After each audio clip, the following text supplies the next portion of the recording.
So the Realme GT Neo 2 has already launched over in India, but now this flagship style smartphone is finally hitting Blighty. And if you're looking for premium tech like a gorgeous AMOLED display and enough gaming grunt to get even Genshin Impact on the go, but you don't have enough cash to throw at the likes of Apple or Samsung for their flagships, it looks like the GT Neo 2 might be a viable option. But enough yakety yak, let's whip the Realme GT Neo 2 out of its box, take you on a full-on tour of that hardware and software so you know what to expect. And for more on the latest and greatest tech, please do subscribe and ding that notifications bell. Cheers!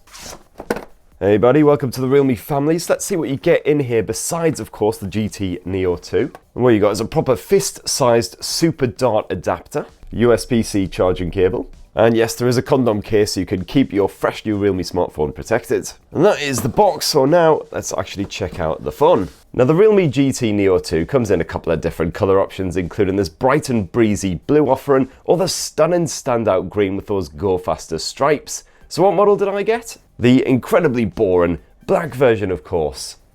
Bums. And in black, it really does look like a completely different smartphone to that luminous green effort. It's just so straightforward and kind of dull. So the Realme GT Neo 2 has a glass back, and even though it doesn't really look like it, it's actually formed from 7 different nano layers apparently, and it does have this anti-smudge finish to it. Certainly seems to be doing a decent job of resisting greasy print so far. The camera chassis thankfully doesn't jut too far from the arse end, and there's minimal branding as well, so it is a very streamlined finish. Hopefully won't scratch up over time. And then if we flip the GT Neo 2 around, you've actually got a bit of Gorilla Glass 5 plating covering that mighty display and a pre-installed screen protector as well, so pretty durable there. And at 200 grams, the Realme GT Neo 2 certainly has a bit of a heft to it, but no worse than any other 6.6-inch smartphones these days. And let's just give it a little poke down south and see what the SIM tray situation's all about. And it's a double-sided SIM tray, so you can fit 2 SIM cards in at the same time, but no room for a micro SD memory card.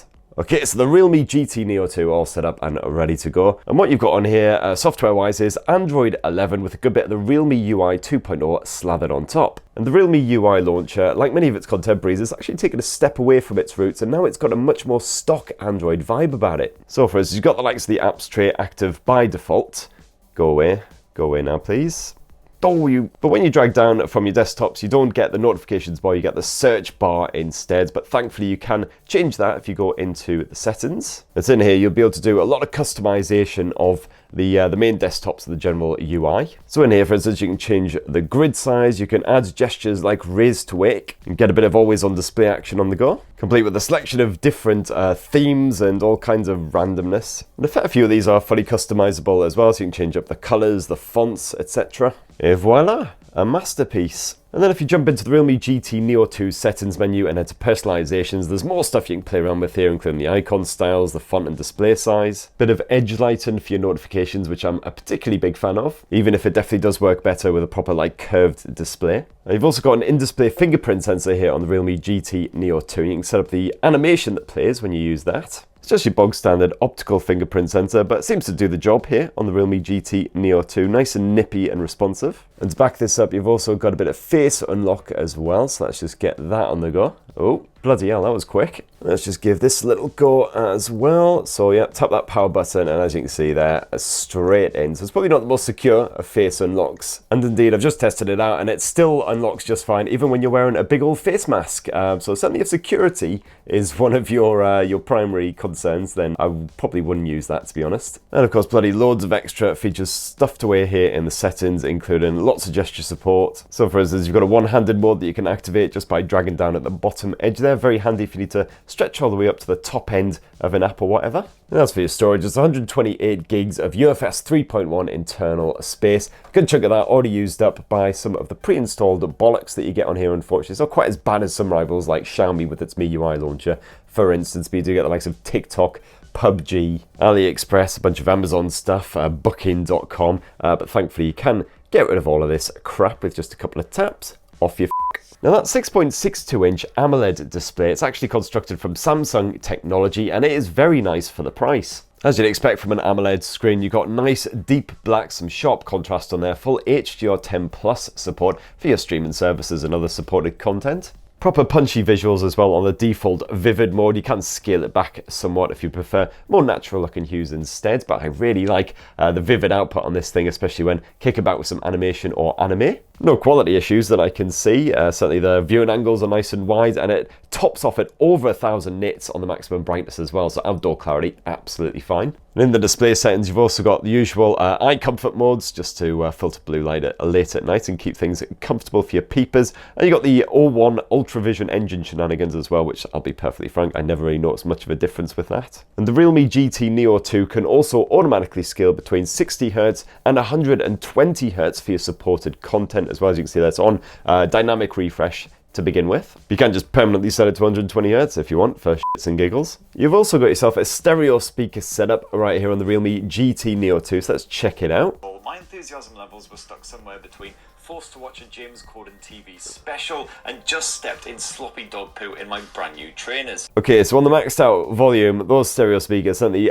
pump out some proper audio, definitely loud enough to cut through any kind of background bollocks, and the clarity stays pretty strong as well. Pretty decent balance, what have you, as well, so yeah, not bad at all. Unfortunately, there is subtle headphone jack here on the Realme GT Neo 2, so it's going to be dongles or a good bit of Bluetooth all the way. And you got a lovely bit of that Dolby Atmos fine-tuning on here as well, set to the smart sound profile by default, so it'll just tweak the audio to suit whatever you're actually up to at the time. Now, as for the grunt, well, the Realme GT Neo 2 is powered by the same Snapdragon 870 chipset as the Poco F3, one of the best budget-friendly smartphones of 2021. And as you can see there, the Geekbench scores you get out of this thing very similar to the Poco F3, around 1000 single core and 3000 multi-core. They'll be helped along by the fact that you've got a mighty 12 gigs of RAM packed inside of this thing. And that Snapdragon 870 is certainly very capable when it comes to gaming as well, and you do of course have that Game Space app on here. And this just gathers together any games that you have downloaded onto your Realme GT Neo 2, and then it adds a whole bunch of gaming features on there as well. So if you want the best possible performance, you can go for the Pro Gamer mode, complete with its snazzy sound effects. I also like to set the brightness lock and of course block any notifications so you are fully in the game. Not that it stops me having my ass handed to me, but hey-ho. When you are playing a game, you can pull out that dashboard at any point as well, just by dragging from this left edge like so. This gives you fast access to all of the major features, including cycle between the different performance modes. You've got your touch optimization as well, so you can actually change up the touch sensitivity if you like. You've got screenshot and screen record tools, all of the good stuff. Yeah, if you're into your PubGs, your Call of Duty mobiles, anything like that, plays absolutely perfect. A flawless frame rate, even when you boost up those graphic settings. You've got a 600Hz touch response display here, apparently. There's certainly no delay whatsoever between you tapping that screen and somebody's kidneys blasting out of their back. And I certainly didn't notice the Realme GT Neo 2 getting toasty after a good long session on Call of Duty either. Helped along by the fact you've got that stainless steel vapor chamber coolant, plus a good bit of thermal gel to cool down the CPU. And not just any thermal gel, this is diamond thermal gel, apparently. Well, la-di-da, Mr. Neo 2.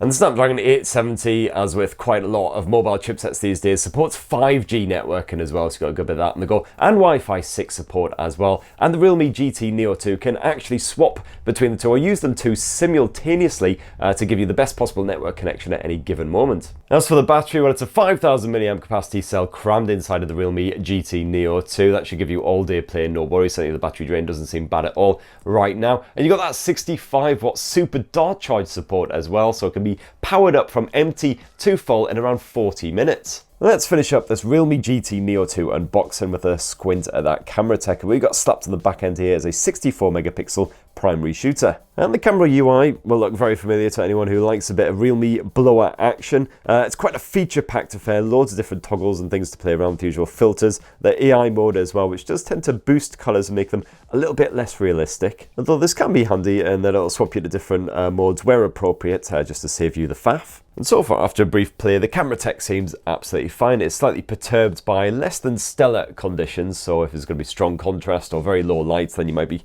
struggling a little bit, although there is a dedicated night mode at least. As well as, of course, a dedicated portrait mode. And while you don't get 64 megapixel shots by default, they are actually 16 meg thanks to the 4-in-1 pixel bin. You can boost that resolution up to the max level if you want. You got plenty more shiz packed on here as well, including a good old pro mode if you want to have a mess around with the ISO levels, the shutter speed, the white balance, etc. And you can actually shoot in RAW format with the pro mode as well if you like. And as well as that 64 megapixel primary shooter, you also have an ultra wide angle lens that you can swap to if you like. Slight color distortion with this one, but otherwise some nice looking pics with that pulled back view. And yes, there is a macro lens on here as well, if that's what you're into. As for your home movies, where you can shoot full HD or 4K resolution footage at either 30 or 60 frames per second. You've got the usual anti-shake feature, which tops you off at full HD. You've also got a whole bunch of different filters that you can play around with if you like. And again, while it's nothing standout, the Realme GT Neo 2 seems absolutely fine when it comes to the video, so it should be fine just for shooting simple, shareable clips.